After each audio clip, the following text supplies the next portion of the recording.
Good evening, everybody, and welcome to NRL Supercoach Off the Bench. This is the last episode of we'll go through positions before we start our actual other podcast next week, where we'll go through and play a recap of each game at the end of each round on a Sunday night. So really excited that we're nearly there. Footy season's only here, about 4 more sleeps to go. So I'm very excited, like everyone else is, I'm sure. So welcome to the podcast, Timmy.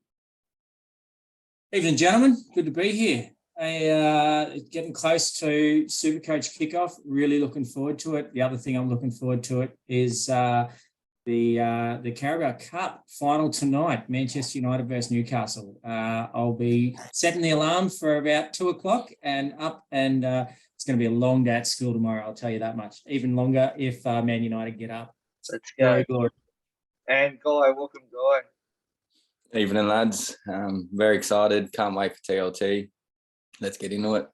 Yeah, and last but not least, we have a special guest. We've got Wilfred from the NRL SC Champions. Welcome, Wilfred. Great. Thanks for having me on. Keen for Supercoach just get underway officially, hey? But yeah, always happy to have a chat. I think we're talking fullbacks this evening. And NRL Supercoach expert too. So you can add him into one of your leagues if you're looking to add into some of the experts. You can add him in there as well. So, Wilfred, just before we get started, do you want to just give us a little bit of rundown on exactly what you guys do and where we can find you and all that sort of stuff? Yeah, so the podcast, you'll find us as Supercoach Champions. Look, that probably describes us in a nutshell. Because for myself, I am a former champ from a long time ago, but 2016. And yeah, a couple of years after that, I got a couple of the other champions on board. Now, this season, we've got the reigning champ, Matt White, on. We've still got Timmy from last year, 2021 overall champ. But yeah, it's basically us and also Joe Fitz, who if you've done Supercoach for a while, he's been around the traps. Just us chatting Supercoach, basically. But we tend to approach things a bit more strategically. A lot of other podcasts out there who do the player breakdowns and stuff like that. We do some of that too, but I think for us, I guess our main selling point is that there's a lot of us on the podcast who've gone through the experience of taking out the title, and I think that brings a different kind of thinking sometimes to how we see things and how we approach things. So I guess that's what we like to get stuck into. So all the usual podcast platforms, Apple, Spotify, whatever you want to, you should be able to find us there. And yeah, otherwise, I think that's probably the main bits and pieces there. And obviously, 6 years ago, nearly 7 years ago, since you won it, do you still feel the pressure that you need to do well? And are you happy with how you've been going since you've won it? I mean, look, I don't think it's a pressure in a sense that I just want to do well myself, right? I want to win again, basically.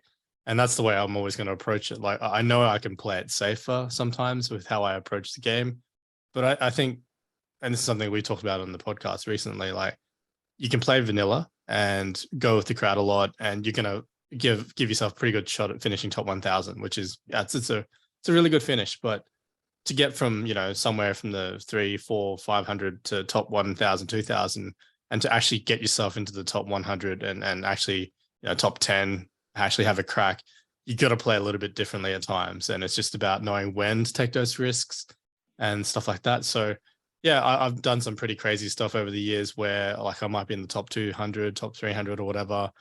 And, this is like mid-season, I'm a couple 100 points behind a leader, and I think, well, I've got to have a crack at it and I'll do something wild. And, when you do stuff like that, you'll slip back if it doesn't pay off. I think you have to do that though. That's the thing. You're not gonna catch up by playing safe. You got to do those pod moves, those crazy moves that just might pay off. So that's pretty much it.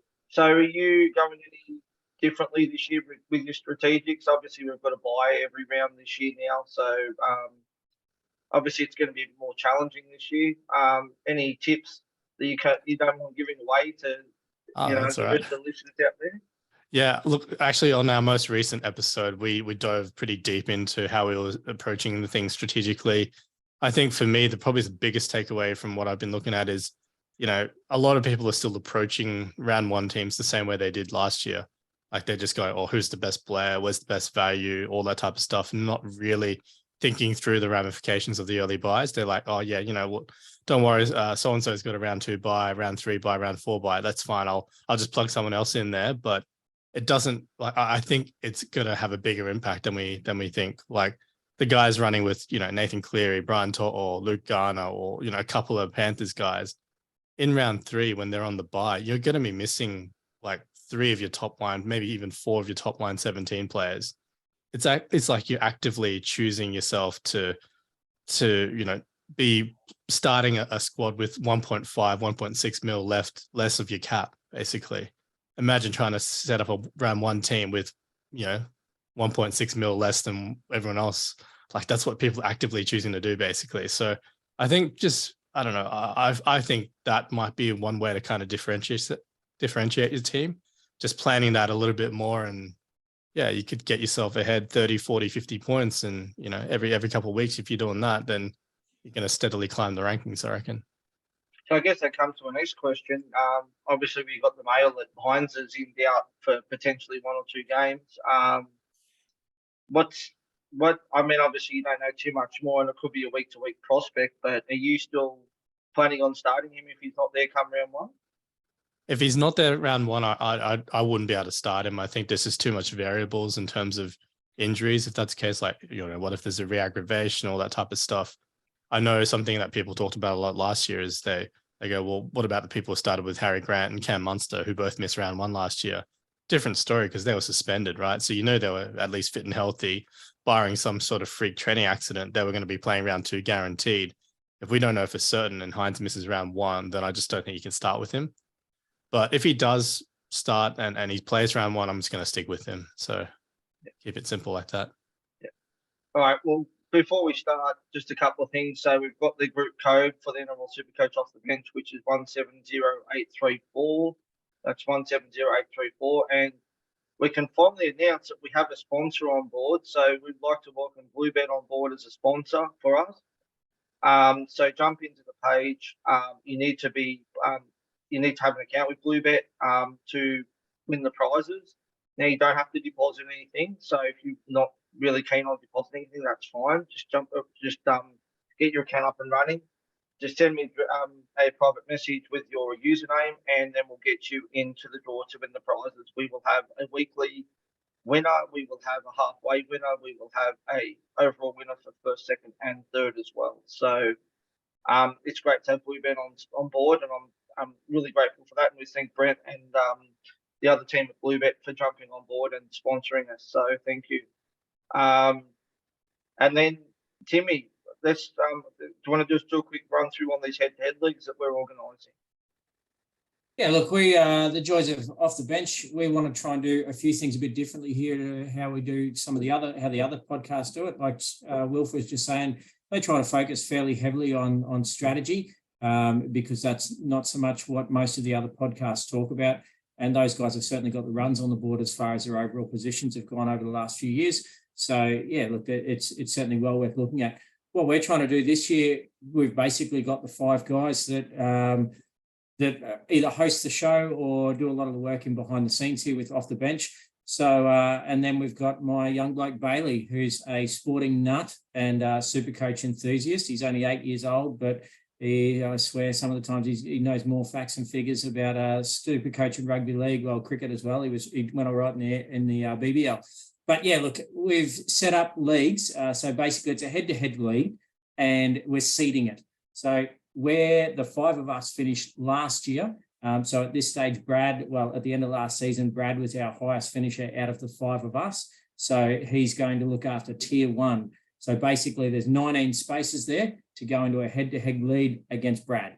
So with the whole idea of it being, we've pretty much got 100 spots or close to it across the 5 of us.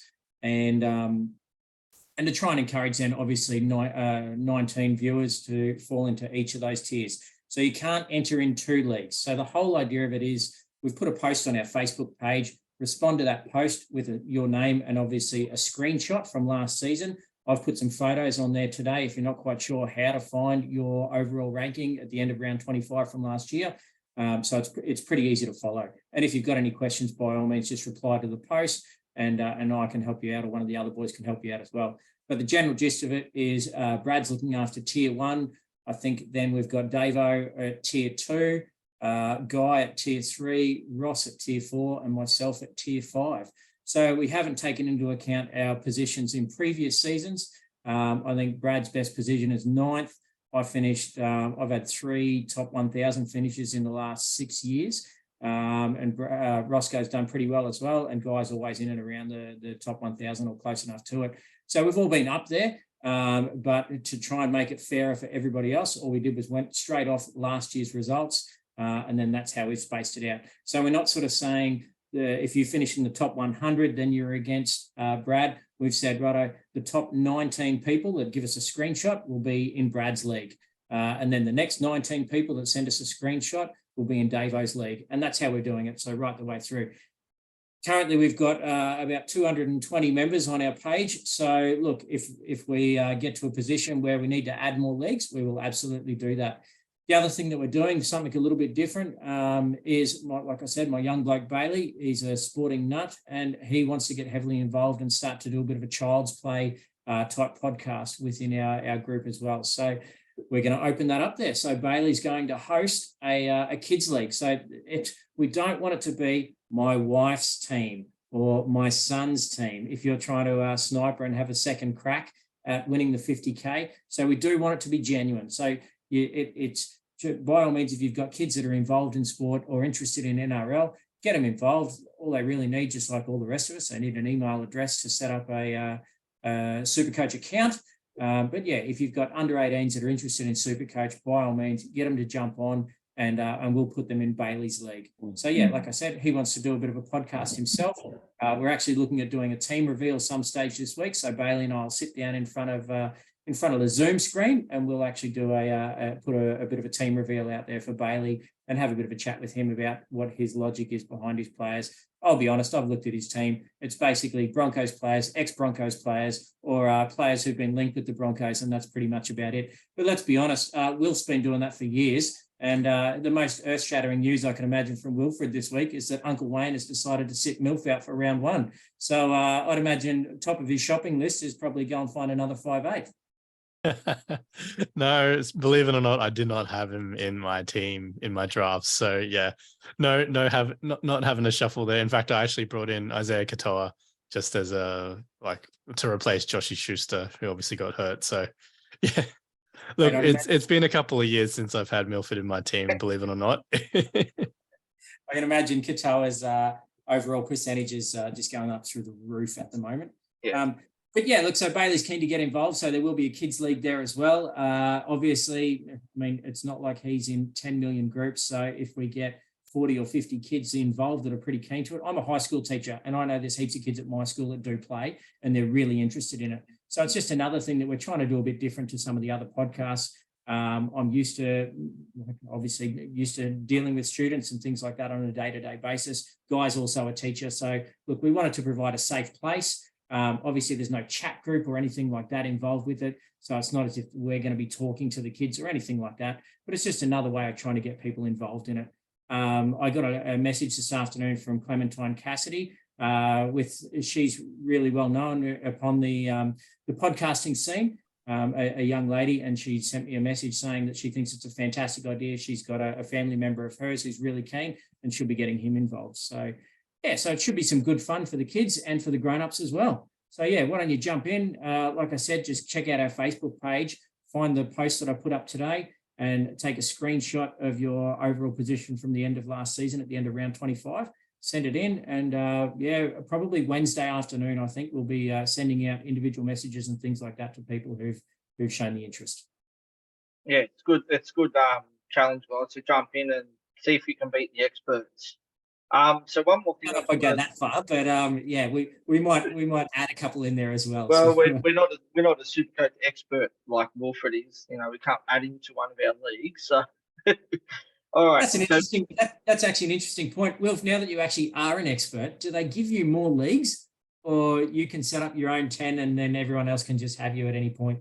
No, it's an absolute nightmare. I think every year what happens is as soon as they release that function, I get added to so many leagues, and it just it messes with my league. So I can't see some of the ones that I know I want to have to be in. So now I have to specially request to league. So I've got to write down all the league codes. It's messy. Like there's been a few years where I entered like a, head-to-head comps when I was like, I forgot to write the code down and no one gave it to me. And I'm like, I can't see it. So I don't even know how I went in those leagues. So it's not fun. On your screen, do you just have like 100 leagues there? No, I only see 10. So sometimes it gets randomized. So some of the ones I want to see aren't there.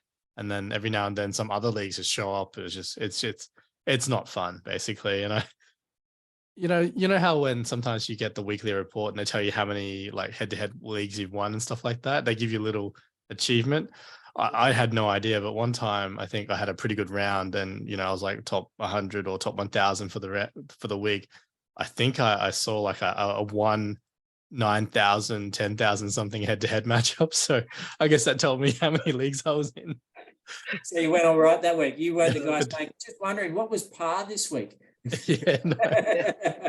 You'll never catch me saying that. Don't worry about that. Our response from now on will be just go and send Wilfred a PM and just ask him how he went.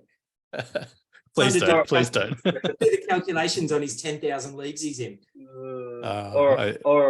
Let's moving on. Before we get started on our fullbacks, just one more topic I wanted to talk about, which is the Matty Wilson fundraiser that we're organising. We have a $10 knockout competition that we're running. We're up to about 50-something people signed up at the moment.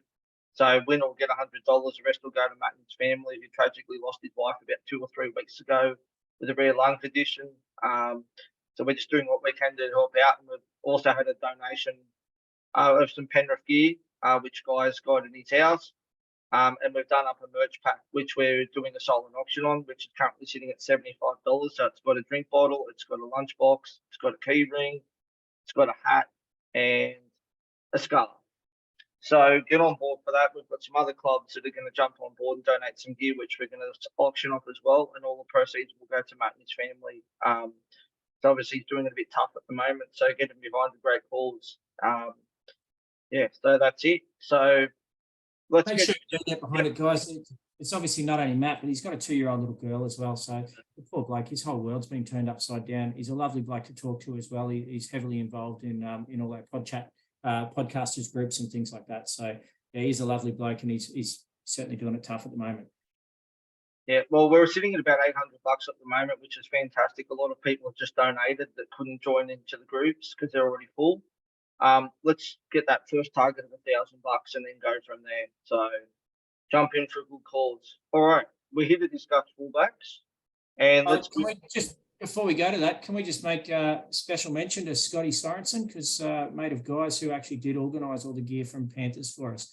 So the guy just touched base with him and told him what we're trying to do, and Scotty jumped in straight away with no hesitation. So much appreciated, Scotty, and thanks very much to Penrith Panthers for getting behind and helping us out. All right, so the first one we've got on the list is Latrell Mitchell, 889-100, owned by 15.9% currently. His first 3 games against the Sharks, Panthers and Roosters, so it's a bit of a tough call, but we know that he's fixture proof. He averaged 84.5 last season. We'll go to you first, Wilfred. Latrell is in your team at the moment. If not, you think he's a really good option to start? Yeah, I think ever since he came back from the US, he's I don't know, something clicked. Maybe his professionalism is definitely at a much higher level. He looks after himself a lot better. You see him this off season, he usually lets himself go a bit, but he looks in probably the best shape I've seen him at this point of the season. So I think he's primed for another good year. The Bunnies are looking great as well. I can see plenty of points, even though, on paper the draw's tough, but I reckon they're going to hit the ground running. Just looking at how they went in the Shield, I know in the Charity Shield, sure it was just the Dragons, but yeah, they were doing it with ease, and it looked like they hadn't missed a beat from last year. So I'm picking them to play well as a team, and I think Latrell will benefit from that as well. So I'm really keen to keep him there. I have in a few of my drafts, I've dropped into someone else just because I couldn't afford to keep Latrell because he's a bit pricey. But if I can afford him, I definitely want to make sure he's one of my 2 fullbacks. Tim? Yeah, look, I love him. He's awesome. And what he brings to the game is something different and certainly something special. He's got plenty of talent there. But just the entertainment factor, the guy's fantastic. It's regardless of what you think of him personally, a lot like Anthony Mundine, you sort of love him or you hate him. But look, he's just a fantastic player, and he's certainly the future of the Rabbitohs. I think everything that goes through him just seems to turn to gold. So if he stays fit and healthy and on the park, he's certainly an option for your season at any stage. Yeah, Guy? Yeah, agree. The only thing steering the only thing steering me away is the price, almost 900k. When you look at turbos, more than 300k cheaper. I don't know if I can do it. Although Teddy's first 2 games, he has a good draw. If he doesn't perform, maybe there's a case to flick to Latrell at virtually the same price. Yeah. All right, so the next player is James Tedesco, so 836, 300. He's currently owned by 42.4%. First 3 games against the Dolphins, Warriors, and Souths. And last year he averaged 79.5. He's in my team. He was one of my first picks, as he is pretty much every other year. This time we'll go to you first, Timmy. Timmy, you got him in your team? Tommy Turbo, look, it's a bit interesting. I got a bit of a special relationship with Tommy. No, we're talking about James Tedesco. Oh, sorry, I missed that one. I've got him on my screen at the moment. I've got Teddy at 1 and Tommy at 2. So, yeah, look, it's Teddy, absolutely. He was my first fullback picked. He was probably just about the first player that I picked, actually, to be honest. He's obviously one of the highest costing players in the game. So when you're trying to put your team together, I think he's one of the first guys that you have to pick, and you move everything else around. The only thing that would scare you off, maybe like Wilf was saying before, the fact that the Roosters have got the early bye, but whether or not you're interested in playing a bit of fullback roulette, which was something that I tried to do last year, it's just touch and go whether you can manage to get it to work. The week that he has the bye, maybe you could go Teddy to Drinky or something like that, depending on the game that he's got that round. But let's be honest, he's the most expensive fullback in the game, so you can go him to anybody, or the second most fullback in the game, but close enough. So yeah, look, you can go him to anybody and come up trumps pretty much. But then you've just got to keep in mind that you've obviously you've got him there for a reason. So it's 2 trades then to get him back. So if that's the case, and if that's your logic, then maybe you start the season without him, but make sure you've got the funds in the bank to bring him in after his bye. Yeah, Guy? Yeah, I've got Teddy over Latrell. The thing about buying him back and wasting 2 trades, it's a little bit irrelevant when all the other ones like Turbo and Latrell, they'll all play Origin anyway. So if you have them, you'd have to sell them during that time. But yeah, I just like those opening 2 games. See how it goes. I think they'll score a lot of points. Hopefully can be a part of it. Yeah, at the moment I've got him. Wilfred, do you think there can be a case to anti-pod Teddy to start? I know they've got a good draw to start, but he does tend to start a bit slow. Could there be an option there to go with Krell and leave Teddy out to start? Yeah, maybe a little bit controversial for me, but I actually have not had Teddy in my team all preseason. And a lot of it's because like that round 4 bye in there for me. Plus, I've got Trell higher than Teddy for me this year. So even though Trell's a little bit more expensive, I just think, even with the tough draw, I'm going to lean towards Latrell scoring more than Teddy across rounds 1 to 12 or whatever, because Latrell doesn't have any buys and until I think round 16, where obviously he's going to be off at Origin anyway. So yeah, maybe a little bit controversial, but I think, and just to be really clear, I know there's a lot of chat about this whole Teddy's a slow starter thing and whatever. Like Teddy himself, he's still going to average 70, 80 plus or whatever. There's a good chance of that. But I think the slow starting part is that Teddy in his season, his lowest scores are usually during Origin, which is no surprise. And then the second lowest is the first 5-6 rounds. That's the general trend. The only time that's really bucked the trend is in 2021. obviously asterisk season because it was, PVL Ball 2.0 where everything was just insane. And then obviously when the 6 again just came into play. So aside from that, Teddy's always gone a little bit lower in this opening period, and then he just blitzes it. There's so many seasons where he's got a 90 or even up to 100 plus average post origin. So if you break it down, if his price tag is around 80 and he's hitting 90, 100s for the final 6, 7, 8 rounds post origin, he's always going to start lower than his price tag in the early part. So I think even if you look at the last few years, so I think he came into 2019 priced at a 74 average. First 4 rounds, he averaged 73. Came into 2020 priced at I'm going to have to dig this up so I don't give the wrong numbers, but I think it was priced as 84 average, if not mistaken. And then he came in, he ended up only averaging quite a low number comparatively. 2021, he was obviously came in at like a 85 average or 95 average, and went at 105 the first 4 rounds. So it was massive there. And then last year was probably the year that really hurt because I did start with Teddy against my normal trend, but he came in the season priced at like quite expensive. And then I think 87 average. And then he started the season averaging to 67. So that really hurt.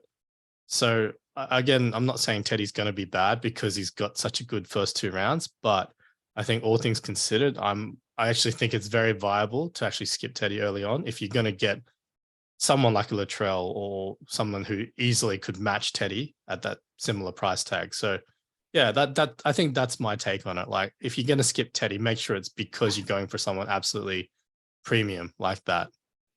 Yeah.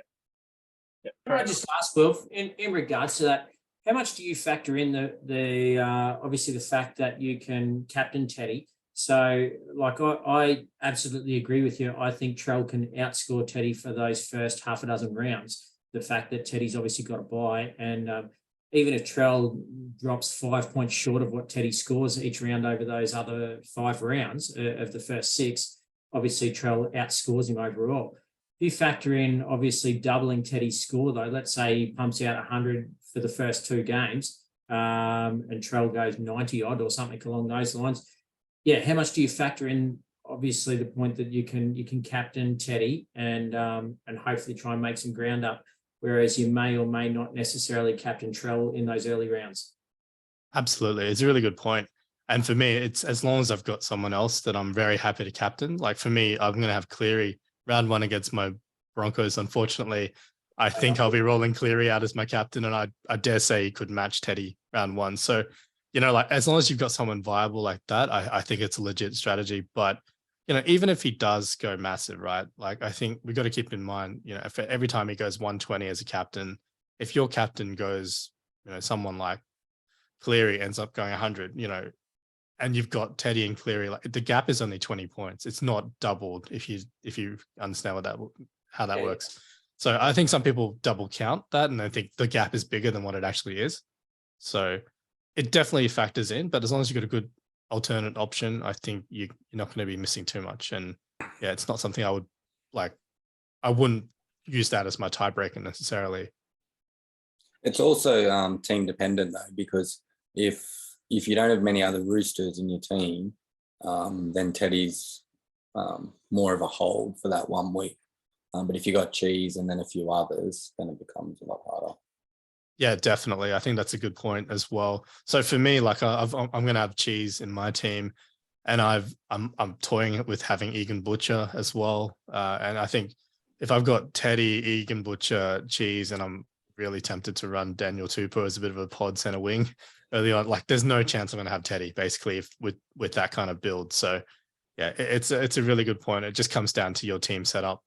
I'm not sold on Egan because of that. Like I think if I end up going with the Tupou pod, I'm going to stick with just Cheese and Tupou, and then skip Egan as much as I do like him in that second row.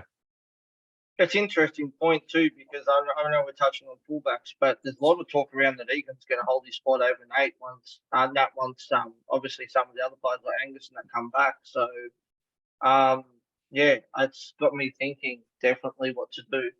So I was actually looking at potentially bringing in that Butcher, but just don't know what to do. It's a bit risky, isn't it?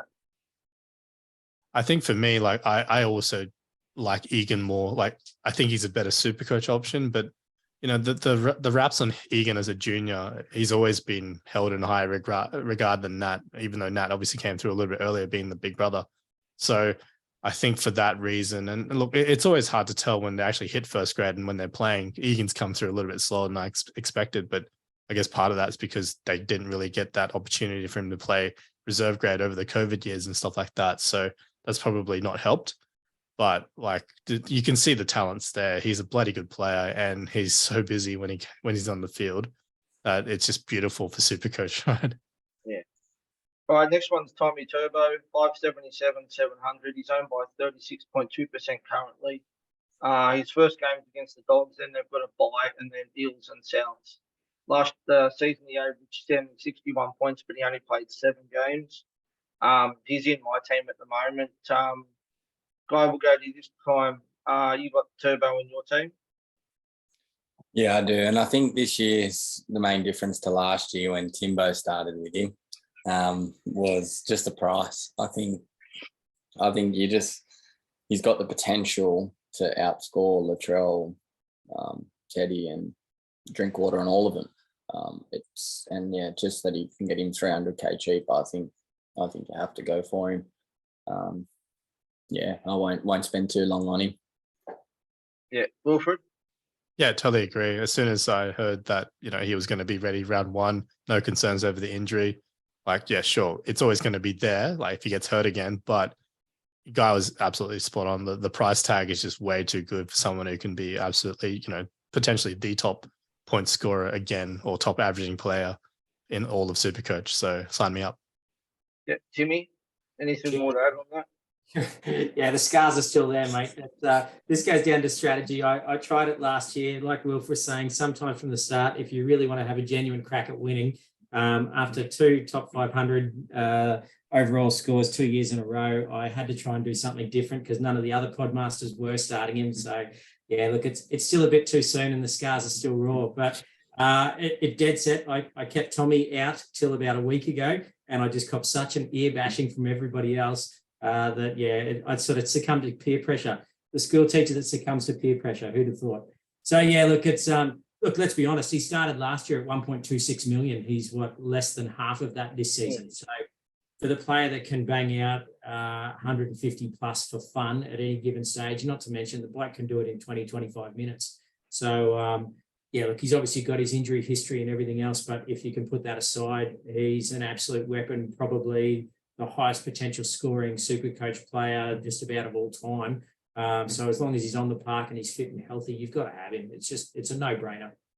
Yeah. All right, next one's Ruben Garrick. So 742, 600.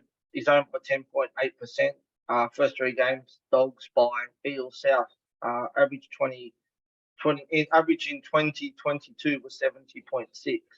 And as we know, with Turbo in the team, he averages a lot better than that. So I can't go him just purely for the price point, but I think he's a good option if you're looking for a gun in the centre wing, which we discussed on the pod the other day. So Wilfred, he's definitely a good option and definitely a pot at around about that ownership. Can you see yourself starting him at all? No, definitely not. He's just too pricey, and I think he's too tied to Turbo, obviously, and with him, obviously Turbo misses round 2 as well, but with Garrick missing round 2, like he's so much more expensive. I think I can cop Turbo, at that price tag, missing a week because how many other people of his price could still hit a double ton in round 1 or round 3 and make it worthwhile, whereas Garrick, like it's probably less likely, and if he does, the most likely Turbo for 170, 180k less is probably doing the same thing. So yeah, I do like Garrick, and in a couple of drafts I've gone Turbo and Garrick in rounds 1 and 2, and I'm laughing there, but I can't do it for Classic, no. Yeah, I think for the price point too, even if you have him in the centre wing, I think that Holmes for a little bit cheaper is obviously a better option with their draw as well. So, but it's not, I don't hate it if you want the pod option, but having Garrick and Turbo with a buy round 2 is a bit risky. All right, Timmy, thoughts on Garrick? I had a good chat about Garrick on the pod last week. look, when Turbo's fit and healthy, Garrick scores points, but then when Turbo's not fit and healthy, Garrick goes to fullback and seems to score points anyway. The plus is obviously with Turbo back, we'd like to think that Manly are going to score more actual points. The more points that Manly scores, the more kicks at goal that Ruben Garrick gets. So that obviously helps his Supercoach stocks substantially. But look, let's be honest, he's 742. I'd take Val or probably even Brian Toto over Ruben Garrick myself. Obviously Toto in centre wing, but look, when you're trying to compare apples and apples, you've got to weigh up where you can put that money somewhere else. So yeah, Garrick's a no for me. Yep, Guy, you pretty much the same on all that. Yeah, same as last week. I wouldn't touch him even at centre wing, let alone fullback. I don't even think he's up for discussion. I think it has to be Turbo as your lock, and then either Latrell, Teddy, or Drinky as your other option. All right, well then we'll talk about him next. He's next on this guy. So we'll go to you first. So Scott Drinkwater, 746,600. He's only owned by 6.8%, so he's uber pod at the moment. With that draw that they've got, and the fact that they're playing 3 of their first 4 games at home, and I think something ridiculous like 7 of their first 9 games are in Queensland, including Magic Round. So his first 3 games are Raiders, Broncos, and Warriors. Last season he averaged 71. I had him in my team briefly for a little while, and then decided I couldn't go there and went down to Turbo instead for obviously 200k nearly cheaper. So Guy, you like Rinky as a bit of a pod? No, I wouldn't do it myself, but I don't mind people having a punt on him. I just think, for me, I don't know if Cowboys are going to repeat what they did last year, and I just think he doesn't have the ceiling like the other 3. So that's a couple of factors that are steering me away. Yeah, Wilfred. Yeah, I think the lack of ceiling is definitely a good point. I mean, he can still hit 120, 130, I reckon, but he's never going to crack the 150 mark just because of his work rate. I think it's worth noting that even last year, the Cowboys actually didn't leave Queensland for ages as well. So I feel like it's kind of a little bit overblown. Like, it's not actually different to last year. I think I'm looking at it. They only left Queensland twice in the first 10 rounds. So very similar. And the Cowboys, look, maybe it's a little bit anecdotal, bit of a narrative thing, but I feel like the Cowboys generally ease into the season. They start the first month quite slowly. Maybe it's because of the heat. Maybe it's because of how Todd Payton's training them. They're tired straight up, but obviously that pays off at the back end of the season. So yeah, there's a bit of a question mark there for me. As much as saying that, like, when I've downgraded Latrell, Drinky's the guy I've normally gone to because I don't have Val, and I think if I don't have Val, like, having Drinky is kind of a bit of a hedge there, because most of the time when Val's getting points, Drinky's the one passing it to him. So I do like Drinky, but he's a distant third on my choices list, basically. Jimbo, I know he was in your team for a little while. Yeah, mate. Look, he's I basically had him there until I got convinced to stop being stupid and go to Tommy. So look, he was one of the first guys that I picked. I looked at the draw. Not only that, just his form last year. He finally found a place in that team. And once he found his place, I think he took it with both hands and certainly ran with it. But yeah, look, we just talked about it with the draw. I'm looking at it now. So they leave Queensland 3 times in the first 11 rounds. So that's pretty massive in itself. But look, they don't actually have the bye until round 15 as well. So he's a set and forget fullback. You don't have to worry about moving players in and out. So that's what I was sort of saying before. If you had Teddy and wanted to move him to somewhere for that bye round where you're not actually losing cash, assuming that Drinky will hit his BE that week, obviously. But look, you could, even just for a 1-week play, do a bit of fullback roulette and go to Drinky for that round and then sort of reassess how things go from there. But yeah, look, I was really high on him and had Teddy and Drinky, and it was basically my plan was to have the set and forget pretty much till Origin. But yeah, look, I've got Val. So when I got rid of Drinky, I brought Val in. So they're still getting a slice of that Cowboys pie from their back line. But yeah, look, at the moment, he's a no from me. But I don't know. I'm still not completely sold on starting with both Teddy and Cleary just with those early buys. I think that's a lot of money to lose over those 2 rounds. And I think there's probably other ways to make up those points when you spread it around a little bit. Or my current situation, I've still got 120K sitting in the bank. So there's sort of room to move there as well. Yeah. As Ada said on the pod the other day, they've been kissed on the dick with that rule. Oh, absolutely. Absolutely. All right, next one's Kalen Ponga, so 530, 600, currently owned by 10.7%, which I'm still surprised he's that low given he was given the 5'8" dual position the other day. First 3 games, the Warriors, Tigers and Dolphins averaged 50.4 last season at fullback. Obviously missed a few games as well. Wilfred, do you like Ponga at all? I have to say, I toyed with the idea of him at 5'8" for all of 5 minutes, and I'm like, what am I doing here? No thanks. I just look, Ponga is so talented as a player. He can do it all if he wants. It's clear, like, we've got so many years of him just not wanting to do it, unfortunately. And the other thing, and shout out to NRL Physio and his Magic Sponge podcast, but he's outlaid it so many times. Like, Ponga is a genuine concussion risk. He's had so many, and I mean, he sat out the back end of the season last year because of concussion. So it just means he's more prone to it. He's more prone to potentially long-lasting symptoms if he gets hit again. No thanks. He's cheap, I get it, but he's obviously been hurt this preseason, may not kick either. And I think if he's not kicking goals, his floor's a bit too low, even with the move to 5'8". Like, for me, like, Ponga's what was good for him for Supercoach is every time he usually makes a run, he'll bust 1 or 2 tackles because he's that damn good. Like, he steps the first defender almost every single time, but he's not going to have that space to do it at 5'8", right? They're going to rush up much closer, and he won't have that opportunity to step and beat that first defender. So I just think he's going to be more limited. He'll make some more tackles. He'll probably miss a heap as well, but no thanks. I just don't think he's going to be good, especially not early on. Maybe by the end of the season, but I just can't see it. I haven't been impressed with what I've seen from him. I mean, he's had a couple of games prior in 5'8" in other seasons before, and I just haven't seen anything there that goes, wow. I think he's definitely one to watch, especially with their early draw that they've got, but I definitely can't start him. But Timmy, your thoughts on Ponga? Yeah, look, I've got him in my team at the moment, and I was pretty keen to have him there. Massive curveball.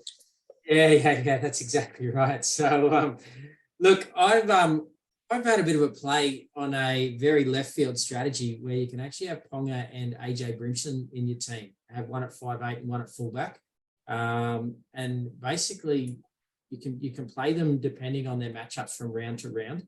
So, like, obviously Ponga's got a fairly good early draw from the early rounds. So look, I could see a world where that would be a possible strategy that you could do. It pretty much covers you for an extra position from week to week by being able to swap them back from fullback up to 5'8" and back and forwards.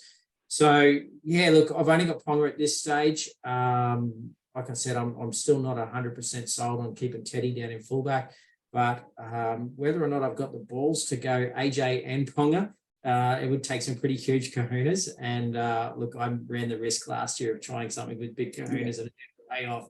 So, look, it's a left field option. I've got Ponga at the moment, but it's always subject to change. Let's see till TLT.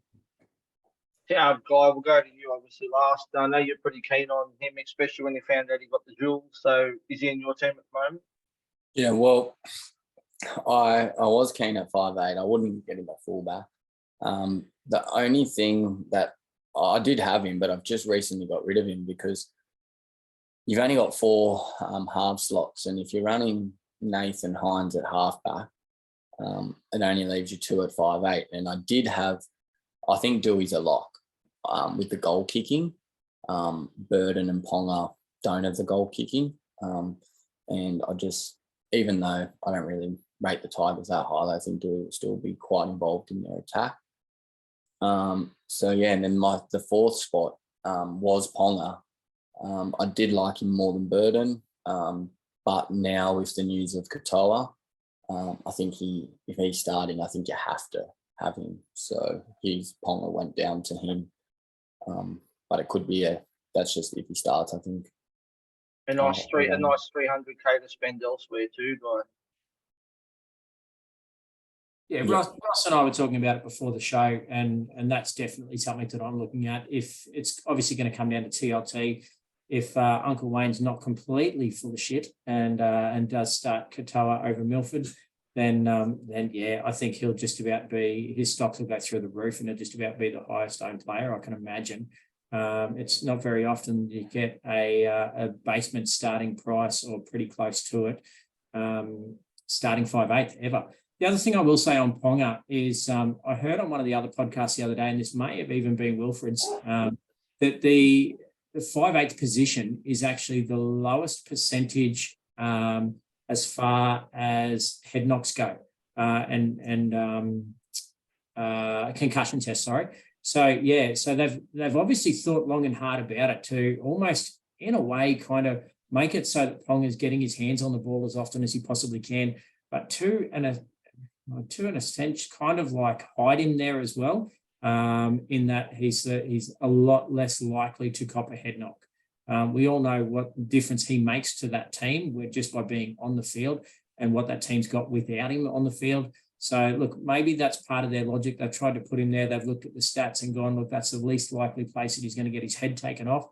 But at the same time, if he's becoming a running ball player, which we all know that he's probably more likely to be, chances are some front row forward's just going to come through in the first few minutes and go, oh, shit, sorry, I just copped that one too high, and I'll go sit down for 10 minutes, but Ponga might be sitting down for 10 weeks.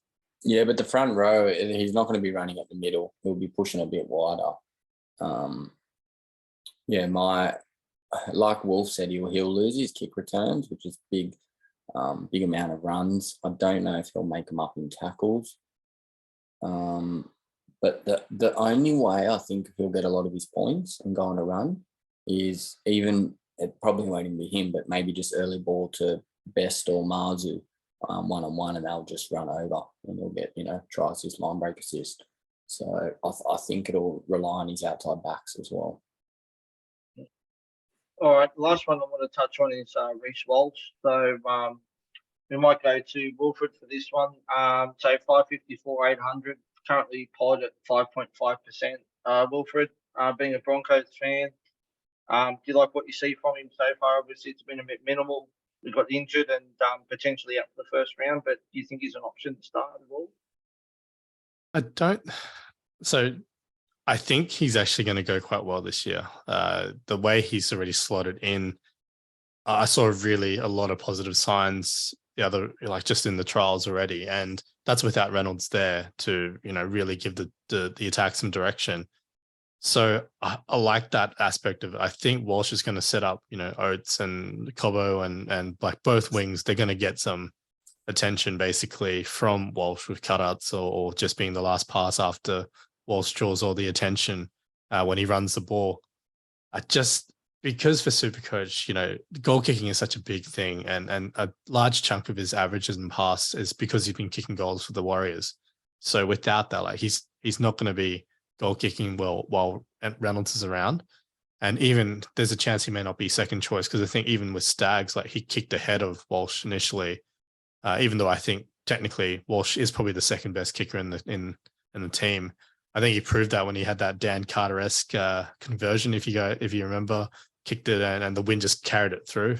Very, very impressive there. So maybe that nudged him up the goal kicking pecking order. But yeah, to me, I think even though the Warriors didn't score that many points, I think 7 or 8 points of Walsh's average currently is from goal kicking. So he's not a high base guy. He's a little bit Ponga-esque in that sense. But I think for me, I think he's going to add a lot of value, but more to the outside backs for the Broncos as opposed to him specifically. Having said that, for draft, I think Walsh is a good get because he'll go pretty late, and I think he's going to outperform probably where his draft capital might be there. I really like their draw from about round 13. It opens right up as well. From after they play Penrith round 12, it just opens right up after that. So he's definitely one to look at. He might get selected for the Maroons though on the bench. Yeah. Well, Guy, what have you got you like Walsh at all? I love him as a player, but like Wolf said in Classic, I just think he's not in that elite category of fullbacks, and fullbacks such a high scoring position and captaincy position that I don't think you can afford to go on midi. Yeah, Timbo. I love him. I'm hoping he's going to be the missing piece to our puzzle, Wilfred, the Broncos. So, yeah, look, it's fingers crossed. Surely with him in our team, we can finish that 1 point ahead of the Raiders this year. Otherwise, it's going to cost me another carton with my older brother, which is just horseshit. So, yeah, look, I really like him as a player, along with Guy. I think he'll undoubtedly, I've got no doubt he'll score tons this season. Whether or not he's got the ability and to score the 150s, I think there's probably too many mouths to feed in the Broncos backline. They really are starting to put together a decent backline. They've just got to make sure that the forward pack does the work and all the backline can stay fit. So, look, I think the sky's the limit for him. However, I think it's more likely to not be the upper tier that Teddy and Turbo Trell are. I think he's probably just that next step down, along with Drinkwater and some of the other guys. I think if he had that goal kicking, as Wilfred said, he'd be a massive option at that price as well. But obviously, potentially behind Reynolds and Staggs makes it a little bit harder. But Reynolds is quite injury prone, so if he does do a hemi or something, Walsh would come into calculations then. Yeah. All right. Is anyone else that any of you guys wanted to touch on that are, fullback options, or do you think we've just covered all the main ones? Anyone else that you guys might want to throw in? No, I think we've covered them all. But while we're on the Broncos, I've got to ask Wolf a question. Since freeing up a bit of cash, I've brought Pat Carrigan into my team, and it was between him or Payne Haas. They're both similar price. They're both players I absolutely love in terms of PPM, high work rate, high minutes. If you had to pick between the two, who would you go? So it's a really good question, because I've been wrestling that with my own team. I've had, my last draft, I had Payne Haas, and then most recently I've got Paddy Carrigan in there. So look, I think for me, it comes down to how you get your setup. Like, obviously, if you need a front row forward gun, then you go Haas. Like, I don't think we'll ever let anyone down. Like, price at 63 average and potentially pumping out 70, 75 from the outset. Like, I definitely just see that's what I'm expecting from Haas if I went with him. It's just with Carrigan, like, I think with second row, it's a tricky position this year, despite all the mid ranges and the value. Like, I think a lot of people might get a bit caught out if they don't have some depth there. So I really like the idea of having someone like Cam Murray or David Feeder, like, as your first, second role, and then someone like Carrigan or Tohu Harris or someone like that as your second guy, and then having your mid-ranges and Hopgood after that. For me, that gives someone like I love the idea of Murray and Carrigan, where two guys who don't have any buys over the opening 12 rounds, basically, until we get to Origin, and obviously both will go then. But that, I think it can't be understated how much that will give your team stability. When you got two guys like that, you're going to pump out 70, 75, 80 each week. And then you can muck around with your mid-ranges. And then if, Hopgood is everything he's hyped out to be, then great. You got a really rock solid back row, and you can look at your first chance to get away from those mid-ranges in the back row and upgrade elsewhere. So, like, I really like that idea. And if Carrigan ends up being, a better start for you like that, I'm all about it. So, sorry to not really help you there. I think, in short, I think both are great picks. Just depends what your team needs. Yeah, I agree. At the moment, I've got Carrigan just because I think he's more likely to play a bit more minutes and less likely to get suspended.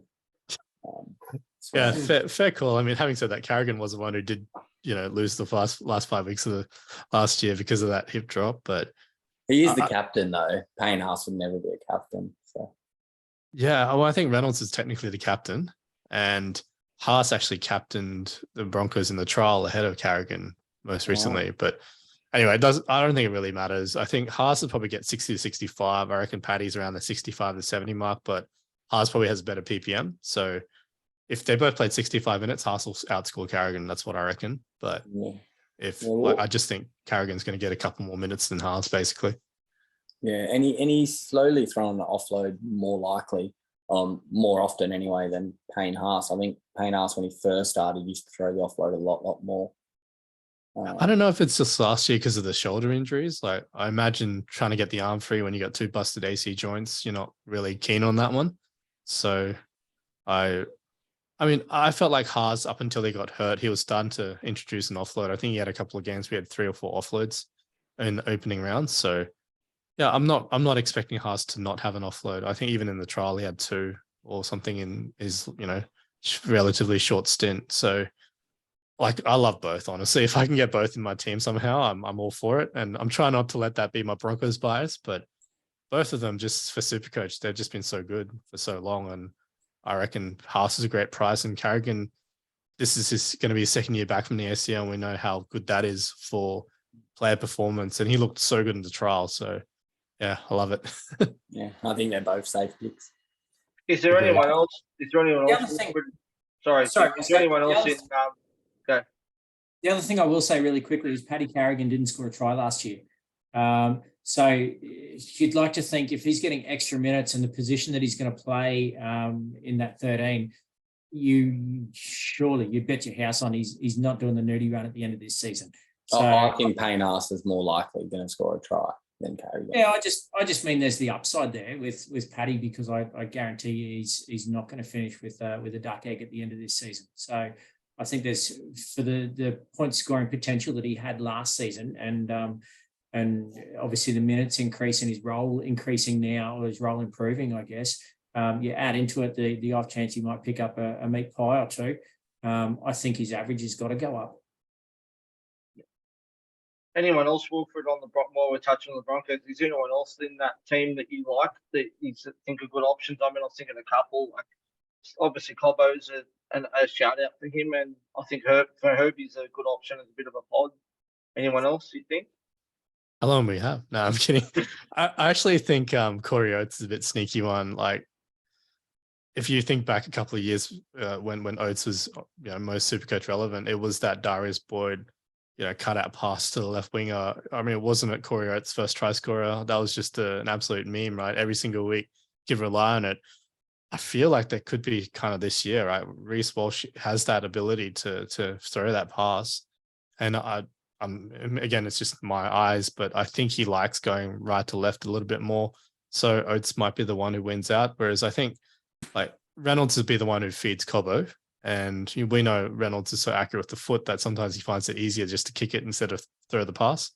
So, for Supercoach, we love the line break in there as well, which is why Oates, I think, will benefit from Walsh going out left as opposed to Reynolds throwing it to Cobb on the right. But, Oates is a bit of a draft pick. I wouldn't really take the risk in Classic just because he's actually quite expensive.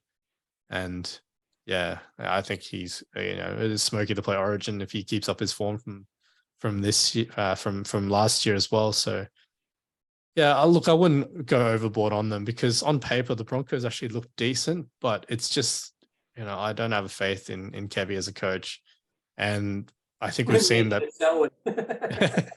And they just re-signed him too for a couple of years, didn't they? Yeah, look, I think the main thing with that is like the Broncos are still like there's so many young guys in there. They're still quite mentally fragile.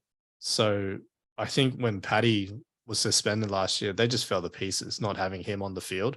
He is obviously someone they look to, and no one stepped up, and that's obviously a bit sad. But yeah, I definitely felt when Paddy was there that there was a lot more to the team. Maybe it's just coinciding with them playing better or whatever, but I do feel if he's going to be there, and obviously everyone else, especially Reynolds, is playing well, I definitely think the Broncos are going to score some points this year. They might still concede heaps, but that's probably not a bad thing for Supercoach, right? Especially when you've got players in the other team who you own. Exactly. Let's go, Nathan Cleary, round 1. Yeah. All right. Well, I think that's about it for tonight. So I'd like to thank Wilfred for coming onto the podcast, and we thank you for making time to come on. So thanks for that. And Not a problem. Thanks for having me. Hopefully we'll have you on during the season sometime as well if you're available. Timmy, thanks to you as always. Awesome to be here, boys. It's great to get back hanging out for Teamless Tuesday, just like everybody else. Yeah, and thank you to Guy. No worries, lads. Unfortunately, I've got to wait an extra week for round one. I'm being a Dragons fan, but what can you do? Unfortunately, you got to be a Dragons fan. That might- Hey, mate, At least we've won some comps. they might- Yeah, they might- at least you're going to be in the top half of the draw after this week of Yeah. the ladder. I mean, That's exactly right. That's exactly right. good luck against the and- buy, and- mate. and- Good luck against they, the they buy. might struggle against the It's Buy. funny They that might- everyone pumped Mary. And Mary actually, first half of the season, we'd actually be like up the top, and then we'd choke the back half of the season. But now, after we've got rid of Mary, we don't even get top half at all. All right, 4 sleeps to go. I'm sure we're pretty excited to see season starts. Only a couple of sleeps till TLT. And thanks for tuning in, and we'll see you next Sunday for our first round wrap of the season. Cheers, lads. Thanks, Cheers. Cheers. Bye. Man United.